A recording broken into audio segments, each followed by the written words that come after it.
Shelly Motion 2 is a passive infrared motion sensor that acts more like a multifunction occupancy sensor. It offers 256 levels of motion sensitivity, 80 levels of vibration, a built-in lux sensor, as well as temperature and an adjustable blind count. It can run only during scheduled hours or during specified lighting conditions or 24/7.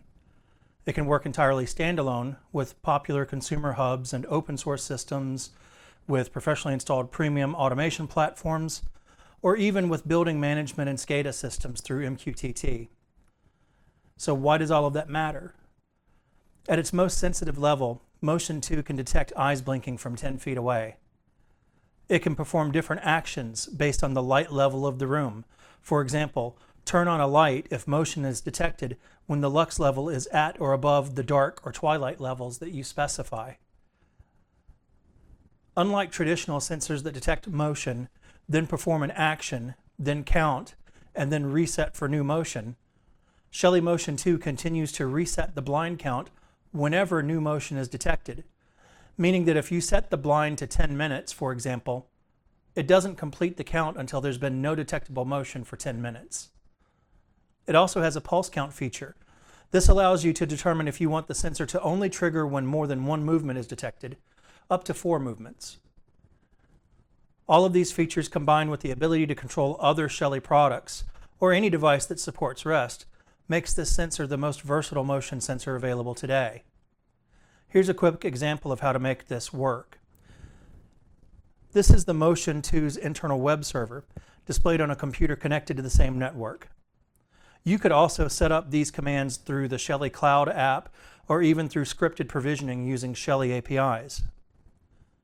In the Actions menu, you can see all of the different triggers which can execute actions, up to 5 actions per condition. I've set up an action for motion detected, which triggers a Shelly Plus 1 PM, which can control a lighting fixture, an electrical outlet, a contactor, or any number of different circuits. Here, motion has been detected, and you can see that the Shelly Plus 1 PM has been turned on. The motion count is counting down now at 50 seconds, 49, and so on. When motion was first detected, it sent the REST command listed here on screen to the Shelly Plus 1 PM. Then it began its blind count.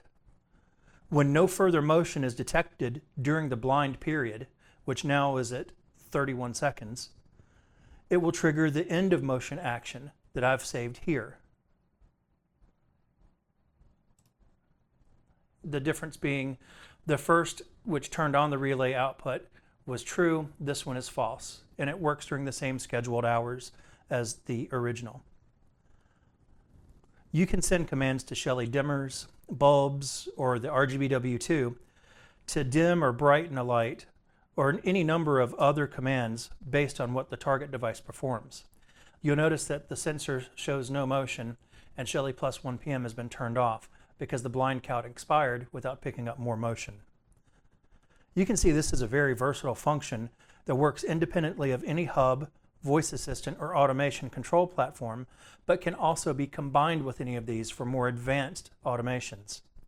And realistically, this is just scratching the surface of what Motion 2 can do. You may notice that compared to the original Shelly Motion, the sensor appears to be about half of the size. That's true, but it still uses the same battery. The reason why that's such a critical consideration is the battery life. It's a rechargeable battery, but it can last anywhere from 12 to 36 months between charges.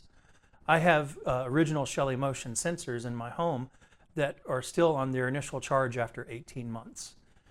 That's a considerable benefit.